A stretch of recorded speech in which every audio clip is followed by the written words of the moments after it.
प्रिय साथियों, आज हम पढ़ेंगे चैप्टर 1 जिसका नाम है संख्या पद्धति। इसके अंतर्गत आज हम कुछ उदाहरण पढ़ेंगे और इसकी शुरुआत हम करेंगे उदाहरण 12 से। उदाहरण 12 है, जांच कीजिए कि 7 वर्गमूल में 5, 7 बटे वर्गमूल में 5, वर्गमूल में 21 प्लस 21, यहाँ पर 2 है, वर्गमूल में 2 प्लस 21 पाई माइनस 2 अपरिमेय संख्याएं है या नहीं। तो हमको इसकी जांच करना है और इसकी जांच करने के लिए हम लोगों ने इसके पहले जो बातें पढ़ी है उन बातों को ध्यान में रखना है। बेसिक जो हमने पढ़ा था उसको ध्यान में रखना है और रखते हुए हमको क्वेश्चन को हल करना है। बेसिक का जो वीडियो हमने बनाया था ऊपर उसकी लिंक आ रही है, आप उस पर क्लिक करके देख सकते हैं। तो शुरू करते हैं। सबसे पहले दिया है 7 वर्गमूल में 5। अब देखो 7 और वर्गमूल में 5, इन दोनों के बीच में कोई चिन्ह नहीं, मतलब गुणा का चिन्ह है।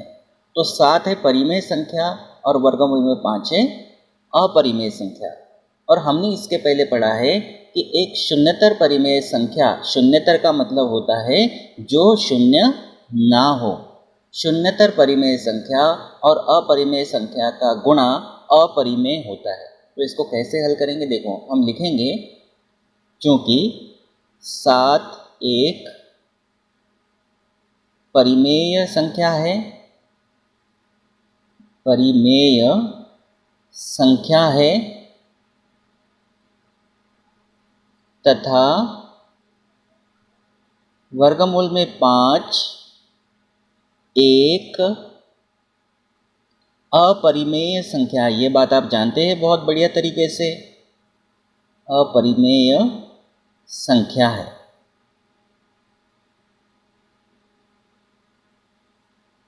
तो 7 एक परिमेय संख्या है और वर्गमूल में 5 एक अपरिमेय संख्या है, अतः एक शून्यतर परिमेय संख्या, शून्य नहीं है ये, एक शून्यतर परिमेय संख्या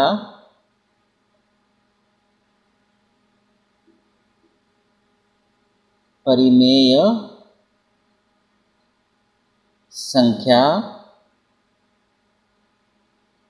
तथा अपरिमेय संख्या, अपरिमेय संख्या का गुणा, का गुणा अपरिमेय, अपरिमेय होता है या अपरिमेय संख्या होती है। तो बात को बहुत अच्छे से क्लियर करना है। क्या कहा हमने कि 7 एक परिमेय संख्या है, वर्गमूल में 5 एक अपरिमेय संख्या है। तो शून्यतर परिमेय संख्या और अपरिमेय संख्या का गुणनफल अपरिमेय संख्या होती है, इसीलिए 7 वर्गमूल में 5 क्या है, अपरिमेय संख्या है। लिखेंगे, इसीलिए 7 वर्गमूल में 5 एक अपरिमेय संख्या है, अपरिमेय संख्या है। तो इस तरह से हमने जांच कर ली कि 7 वर्गमूल में 5 क्या है। अब ये फर्स्ट हो गया, इसको फर्स्ट नाम दे दो। अब सेकंड लेंगे, 7 बटे वर्गमूल में 5। तो सेकंड है 7 बटे वर्गमूल में 5। इसको भी सॉल्व करना है। तो देखिए 7 क्या है, एक परिमेय संख्या और वर्गमूल में 5 एक अपरिमेय संख्या। तो एक शून्यतर परिमेय संख्या और अपरिमेय संख्या का भाग भी एक अपरिमेय संख्या होती है। तो ऐसे ही लिखना पड़ेगा, क्योंकि 7 क्या है, एक परिमेय संख्या है, परिमेय संख्या है तथा वर्गमूल में 5 एक अपरिमेय संख्या है,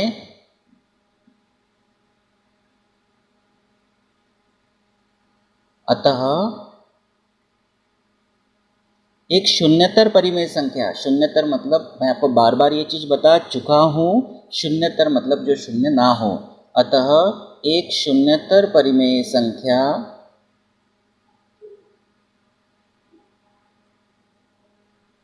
शून्यतर परिमेय संख्या तथा अपरिमेय संख्या, या ऐसा भी लिख सकते एक अपरिमेय संख्या, जैसा भी आप लिखना चाहो, एक अपरिमेय संख्या, अपरिमेय संख्या का भाग या भागफल, संख्या का भाग अपरिमेय संख्या होती है, अपरिमेय संख्या होती है।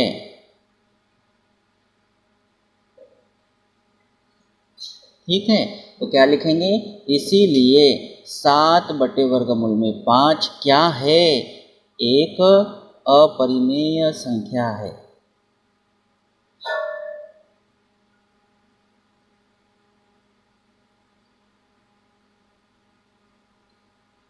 तो इस तरह से ये सेकंड हमने हल किया। अब हम देखेंगे थर्ड क्वेश्चन क्या है, वर्गमूल में 21, वर्गमूल में 2 है, वर्गमूल में 2 + 21 है, इसको लेके चलते हैं।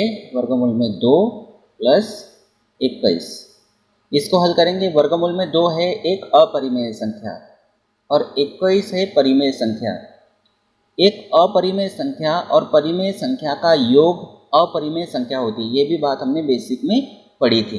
तो वर्गमूल में 2 क्या है हम लिखेंगे, क्योंकि वर्गमूल में 2 बहुत ही आसान क्वेश्चन है, बहुत आसानी से आप कर सकते हैं। वर्गमूल में 2 क्या है, एक अपरिमेय संख्या, अपरिमेय संख्या है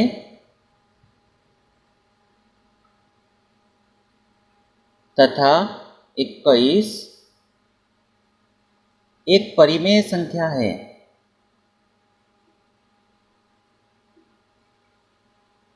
एक परिमेय संख्या है, अतः क्या लिखेंगे, एक अपरिमेय संख्या तथा एक परिमेय संख्या का योग अपरिमेय संख्या होती है। अतः एक अपरिमेय संख्या, एक अपरिमेय संख्या तथा एक परिमेय संख्या, बहुत ध्यान से समझते हुए चलेंगे, परिमेय संख्या का योग अपरिमेय संख्या होती है।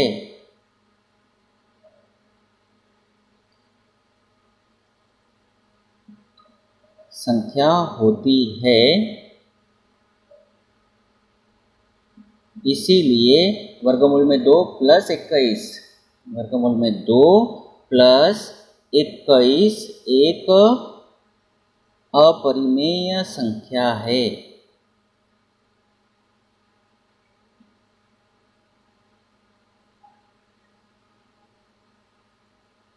इस तरह से हमने तीसरा भी कर लिया। अब चौथा है π-2, इसको भी हम सॉल्व कर लेते हैं।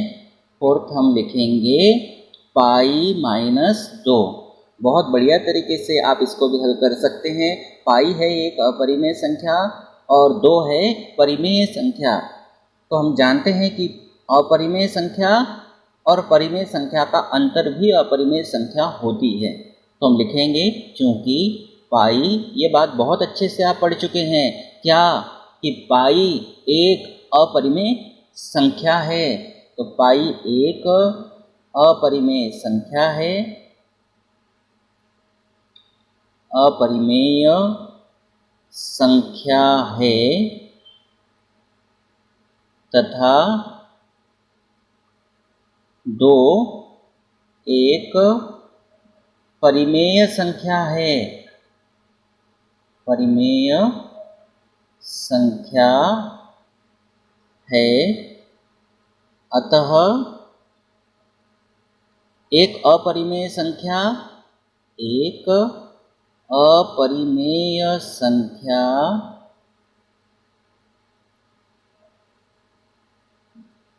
तथा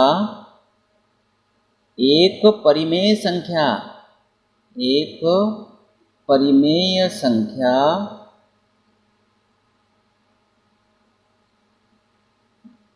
का अंतर यानी घटाना या माइनस करना, अंतर अपरिमेय संख्या होती है।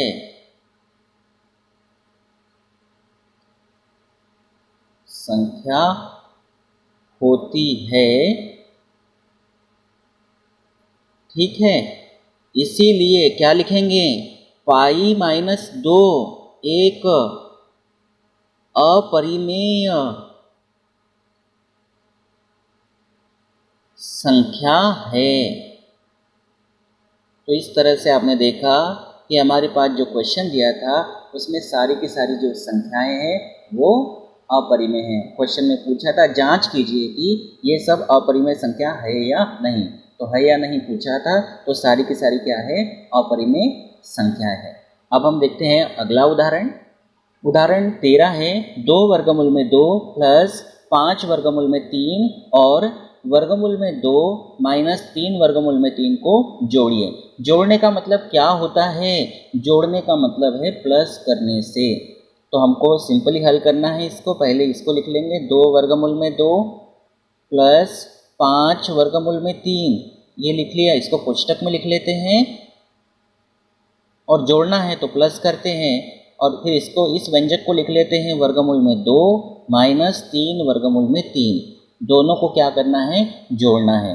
तो हल करेंगे इसको, 2 वर्गमूल में 2 प्लस 5 वर्गमूल में 3, इस कोष्टक को हमने खोल दिया। अब प्लस का चिन्ह है, तो प्लस का चिन्ह है तो अंदर के चिन्हों पर कोई प्रभाव नहीं पड़ेगा, जिसके कारण हम इसको क्या लिख पाएंगे, प्लस वर्गमूल में 2 और प्लस माइनस माइनस ही रहेगा, 3 वर्गमूल में 3। अब क्या करना है, वर्गमूल में जो 2 वाले हैं इनको पास में लिखना है, वर्गमूल में जो 3 वाले हैं इनको भी पास पास लिखना है। हमेशा एक बात ध्यान रखना है कि जो वर्गमूल में 2 है, वर्गमूल में 3 है, या इसके अलावा भी अगर कोई अपरिमेय संख्या होती है तो जोड़ते या घटाते समय उन अपरिमेय संख्या वाले पदों को हम पास पास में लाते हैं। तो यहाँ पर है 2 वर्गमूल में 2, अब वर्गमूल में 2 वाला कोई है क्या, ये है, तो ये है, चिन्ह के साथ लिखेंगे वर्गमूल में 2। फिर उसके बाद है वर्गमूल में 3 वाला, तो यहाँ चिन्ह लगाएंगे प्लस 5 वर्गमूल में 3, और यहाँ पे वर्गमूल में 3 वाला है माइनस 3 वर्गमूल में 3 है। ठीक है, अब इसको आगे हल करना है। आप चाहो तो सीधा सीधा हल कर सकते हो। देखो 2 वर्गमूल में 2 और ये 1 वर्गमूल में 2 है, यहाँ कुछ नहीं लिखा है मतलब 1 है, और 2 वर्गमूल में 2 और 1 वर्गमूल में 2, ये हो जाएगा 2 और 1 3 वर्गमूल में 2। यहाँ पे आप देखेंगे 5 है वर्गमूल में 3 और 3 वर्गमूल में 3, तो 5 वर्गमूल में 3 में से 3 वर्गमूल में 3 जाएगा तो 2 वर्गमूल में 3 बचेगा। ऐसा भी आप हल कर सकते हो, या फिर आप कॉमन निकाल सकते हो। यहाँ से है वर्गमूल में 2 कॉमन, क्योंकि इसमें भी वर्गमूल में 2 है, इसमें भी वर्गमूल में 2 है, दोनों में से वर्गमूल में 2 कॉमन निकाल लिया, तो क्या बचेगा, यहाँ 2 बचेगा, और प्लस यहाँ से वर्गमूल में 2 निकल गया तो यहाँ पर कुछ नहीं बचेगा, मतलब 1 बचेगा। फिर यहाँ कॉमन निकलेगा वर्गमूल में 3, चिन्ह लेंगे सामने प्लस, तो यहाँ क्या बचेगा, यहाँ आएगा 5 और फिर माइनस यहाँ पर आएगा 3। इसको हल करते हैं तो ये होगा वर्गमूल में 2 और 2 और 1 कितना हो जाएगा, ये 3 होगा, प्लस यहाँ है वर्गमूल में 3। अब 5 में से 3 जाएंगे तो बहुत बढ़िया तरीके से आप लिख सकते हैं 2।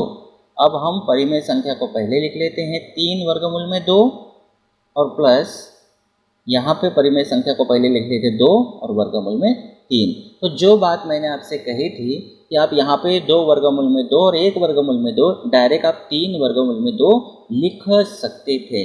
यहाँ पे 5 में से 3 गया तो 2 वर्गमूल में 3, तो ये स्टेप आपकी कम हो जाती। तो इस तरह से हमने एक व्यंजक लिया और एक व्यंजक में से दूसरे व्यंजक, एक व्यंजक में दूसरे व्यंजक को जोड़ दिया तो हमको ये एक व्यंजक मिल गया है। अब हम देखते हैं अगला क्वेश्चन। उदाहरण 14 है, 6 वर्गमूल में 5 को 2 वर्गमूल में 5 से गुणा कीजिए। अब थोड़ा सा यहाँ पे अगर आप नोटिस करेंगे तो 6 वर्गमूल में 5 क्या है, ये एक अपरिमेय संख्या है। 2 वर्गमूल में 5 क्या है, ये भी एक अपरिमेय संख्या है। अब इनका गुणा करते हैं, देखते हैं क्या मिलता है। तो हम लिखेंगे 6 वर्गमूल में 5, गुणा करना है तो गुणा का चिन्ह लगा दो 2 वर्गमूल में 5 से। तो गुणा करते समय क्या होता है, परिमेय के साथ परिमेय का गुणा होता है, अपरिमेय के साथ अपरिमेय का गुणा होता है। तो 6 का गुणा 2 में करना है। आप चाहो तो डायरेक्टली कर सकते हैं, यहाँ पे लिख सकते हैं स्टेप बढ़ा के, तो मैं डायरेक्ट कर देता हूँ। 6 का गुणा 2 में करेंगे तो 12 होगा। उसी प्रकार वर्गमूल में 5 का गुणा वर्गमूल में 5 से करना है, तो दोनों में वर्गमूल लगा है तो हम दोनों को एक साथ वर्गमूल के अंदर गुणा में लिख सकते हैं। जोड़ने में नहीं लिख सकते आप ऐसा, घटाने में नहीं लिख सकते हैं, लेकिन गुणा में आप ऐसा लिख सकते हैं। वर्गमूल में 5 एक वर्गमूल में है और ये दूसरे वर्गमूल में है, तो गुणा में हम क्या कर सकते हैं, दोनों को एक साथ एक वर्गमूल के अंदर लिख सकते हैं। ये गुणा में लिख दिया, तो यहाँ है 12, यहाँ कोई चिन्ह नहीं मतलब गुणा का चिन्ह है। अब देखो वर्गमूल के अंदर 5 गुणा 5 है मतलब जोड़ी है, तो जोड़ी में से वर्गमूल में से क्या होता है, एक अंक बाहर निकाल सकते हो आप। तो 5 की जोड़ी बन रही है तो 5 को बाहर निकाल दिया है। अब यहाँ पे वर्गमूल का चिन्ह नहीं बचेगा क्योंकि अब कोई संख्या नहीं बची है। और यहाँ कौन सा चिन्ह है, गुणा का चिन्ह है। अब 12 का गुणा 5 में करेंगे तो 60 होगा। अब थोड़ा सा दिमाग आपको लगाना है, 6 वर्गमूल में 5 क्या है, एक अपरिमेय संख्या है। 2 वर्गमूल में 5 एक अपरिमेय संख्या है। 2 अपरिमेय संख्या का गुणा किया तो क्या मिल गई, परिमेय संख्या। और आपको याद होगा हमने पढ़ा था, क्या पढ़ा था कि अगर हम 2 अपरिमेय संख्या का गुणा करते हैं तब परिमेय या अपरिमेय कुछ भी प्राप्त हो सकता है। तो इस तरह से हमने गुणा कर दिया है यहाँ पर। अब हम देखते हैं अगला क्वेश्चन। उदाहरण 15 है, 8 वर्गमूल में 15 को 2 वर्गमूल में 3 से भाग कीजिए। तो 8 वर्गमूल में 15 है, इस 8 वर्गमूल में 15 को 2 वर्गमूल में 3 से भाग करना है। तो सबसे पहले हम लिखेंगे 8 वर्गमूल में 15 और इसको हम भाग करेंगे 2 वर्गमूल में 3 से। ठीक है, अब यहाँ पर इसको हल करना है। तो ये 8 और 2 है, ये परिमेय है तो ये कैंसिल हो सकता है। 2 एकम 2, 2 चौक 8। अब यहाँ क्या बचेगा, 4। अब वर्गमूल में 15 है तो 15 के अभाज्य गुणनखंड क्या बनते हैं, 2 का भाग नहीं जाएगा, 3 का भाग दे सकते हैं। तो 3 का भाग देंगे तो 3 5 15, फिर 5 का भाग देंगे तो 5 एकम 5 होगा। तो 15 को हम क्या लिख सकते हैं, 3 गुणा 5। तो इसको हम लिख लेते हैं 3 गुणा 5, ऐसा लिख सकते हैं, कोई परेशानी की बात नहीं है। और बटे में क्या है, वर्गमूल में 3 है। अब आगे बढ़ाते हैं इसको। यहाँ पे है 4। देखो वर्गमूल में 3 और वर्गमूल में 5 दोनों वर्गमूल के अंदर है। जब दोनों संख्याएं गुणा में वर्गमूल के अंदर हो या 2 से ज़्यादा हो तो आप उसको अलग अलग करके लिख सकते हैं, अलग अलग करके लिख सकते। बहुत ध्यान से ये बात आपको समझना है। मैंने क्या कहा, मैंने ये कहा कि वर्गमूल में 3 और 5 दोनों गुणा में है और वर्गमूल के अंदर है। आप इनको चाहो तो गुणा के रूप में अलग अलग कर सकते हो। तो यहाँ पे क्या होगा, वर्गमूल में 3 गुणा वर्गमूल में 5, ऐसा कर सकते हो। और मैंने अभी आपको बताया था कि जब वर्गमूल के अंदर अलग अलग गुणा में हो तो एक साथ भी कर सकते हैं, और जब एक साथ होते हैं तो हम उसको अलग अलग कर सकते हैं। तो इस तरह से हमने कर दिया इसको अलग अलग गुणा के रूप में। और बटे में है वर्गमूल में 3, यहाँ कोई चिन्ह नहीं मतलब गुणा का ही चिन्ह है। अब देखो वर्गमूल में 3 से वर्गमूल में 3 कैंसिल हो गया, इसीलिए हमने इसको अलग अलग किया। तो वर्गमूल में 3 से वर्गमूल में 3 कैंसिल होने पर क्या मिलेगा, 4 वर्गमूल में 5। यहाँ कोई चिन्ह नहीं मतलब गुणा का ही चिन्ह है। तो इस तरह से हमने उदाहरण 12, 13, 14 और 15 को इस वीडियो में कवर कर लिया है। अगर आप मेरे चैनल पर पहली बार आए हैं तो चैनल को सब्सक्राइब कर लीजिए, बेल आइकन को प्रेस कर लीजिए। Thank you.